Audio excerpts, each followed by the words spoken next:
Broadway fans, I'm Julie James in the heart of Times Square at the legendary Sardi's restaurant to meet the cast of The House of Blue Leaves, John Guare's dark comedy about the juxtaposition of fame and religion. It starts performances at the Walter Kerr Theater on April 4th with an official opening on the 25th. Well, it's a complicated play, which is the only reason I do it. It's the only stuff that interests me, and a complicated character within a complicated play, but that's, the stuff I love.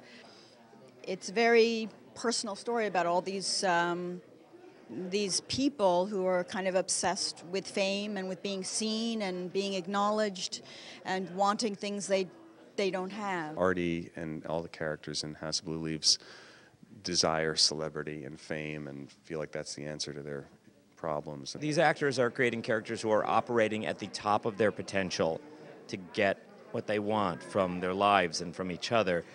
And I think that makes for a smart and complicated evening. I play Corinna Stroller, who's a movie star, and who comes into this apartment in Queens in her white mink coat and suddenly finds herself surrounded by crazy nuns. She's the wife. She, I think, at one time was full of life and eccentric and has turned into something darker, I think. Mm-hmm. You kind of specialize in crazy a little bit. Yeah, what's that about? Don't know. It's really interesting how this play has just sort of kept on coming up in my life, and I remember as a 5-year-old, 6-year-old being around that production, that first production, and so it was a memory as a kid. There's a wonderful home movie of Ben at age 5 in front of the Truck and Warehouse Theater, going through the script and telling me how to rewrite it and shaking his fist at me. Little did I know. It's really interesting to have Ben Stiller look at me and go like, "Oh my God, Corinna Stroller," and I'm like, "Oh my God, yeah, me." Ben Stiller's totally famed out by me, and I'm like, "Oh, it's just a play," but. I just love the play so much. It's so good. It's so funny, and then it's suddenly not funny at all. This is a play of mess. This is a play of extremes, as you mentioned, of chaos and of mess and of accumulation of stuff. There will be added comedy, I think, because of the fact that he is one of the most famous movie stars of our time and is playing this, very average Joe from Queens. Yeah. And it's fun. I think that juxtaposition is really exciting and interesting and just adds another layer to the play. Yeah. I almost don't want to say it too loud that I get to do these things, because it's like, the cane, the whole gong show thing. Don't jinx it. Right. So I'm just beyond thrilled to be a part of this community. Yeah. I feel very lucky.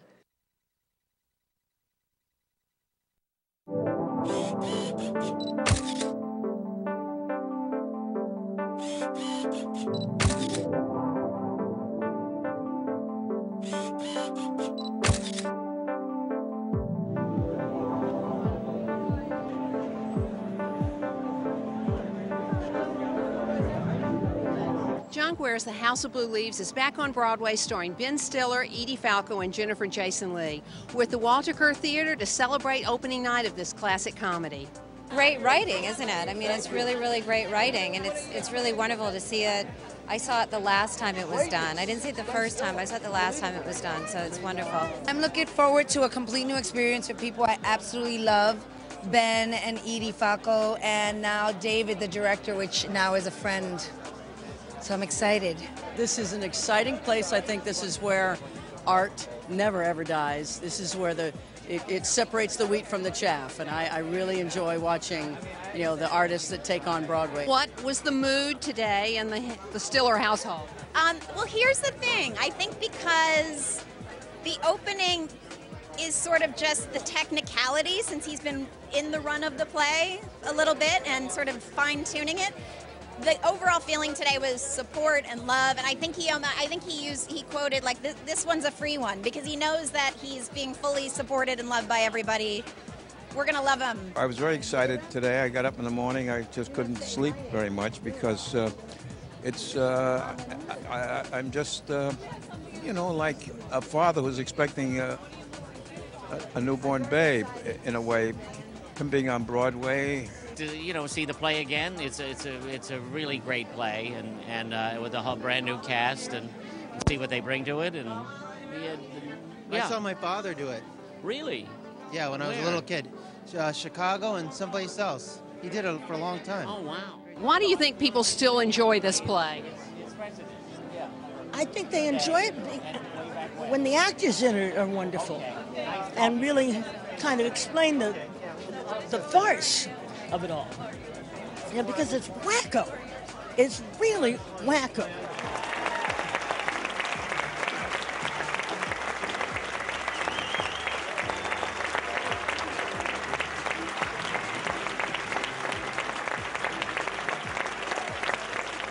You enjoy working on a Broadway stage? You don't have to do this stage acting. What do you like about it? I love that you get to tell the whole story and you get to have the whole experience. There's no stopping and starting. It's incredibly challenging physically and emotionally and in every way, but it's also really enlivening. To do a play for an actor is a very, that's what part of being an actor is. It's almost, I think, more natural than film acting because you're actually, having an experience from beginning to end every night. And I think plays have been around longer than movies, right? So this whole play thing might catch on. It really is timeless, this play, isn't it? It could have been written last week. Yeah. Funny. It's, I don't know, 50 years old or something, pretty close to that, yeah. Yeah, a lot of the same stuff exists. The obsession with celebrity is even more insane today than it was back in the 60s, because back then there were big glamorous stars, wow, mysterious stars. Now you go in the supermarket and you see Bethany and Snooki, people I don't know who they are, except I know their names, but I've never seen them. I mean, it's so tantalizingly close. Fame is even close, more horrifically close today than it was before. This is one of my top 5 all-time favorite plays. It gets more and more perfect the more you read it and hear it. And I share a dressing room with another actress in the play, Susan Bennett.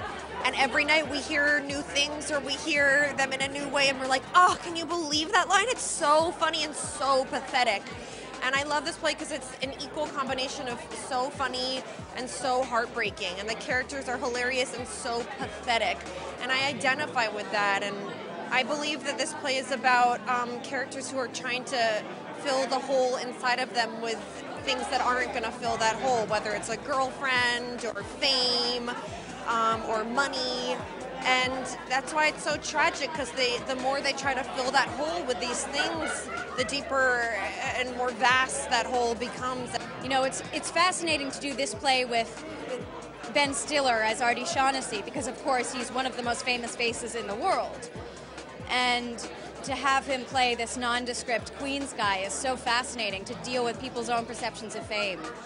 What do you like about this character? It's a very demanding and really rich and interesting character, isn't it? It is. She's complicated and heartbreaking and funny and I don't know. I mean, I have a certain place in my heart for people like her that just life is a struggle, and they're good people, but getting themselves up is not always easy. It's such a very honestly written play, and it's also very beautifully written, and the language and all of it. It's just a very unique play, and there's no one else who writes like John. And so the chance to be able to go through that journey every night and of these characters, and which I think connects with a lot of deep feelings that are very human emotions. I feel very lucky to be able to do that. What was your vision for this production? That it would be as weighty as it was silly, that it would be as brutal as it was loving, that it would have its extremes, that it would have all the extremes, that it would explore the entire terrain of John's writing. There's so much to love about this show. It is so inherently human. There's something so beautifully human about it, and there's this incredible poetry that for all my experience with it, for all the times that I've seen it, all the times I've read it, all the times I've heard it done, seen it done, I missed the poetry. I never realized how gorgeous some of the writing is in this show. And this time, with David sort of guiding it and saying, no, stop, listen to the beauty of this language, it really jumped out. And it was something that made me fall in love with it all over again.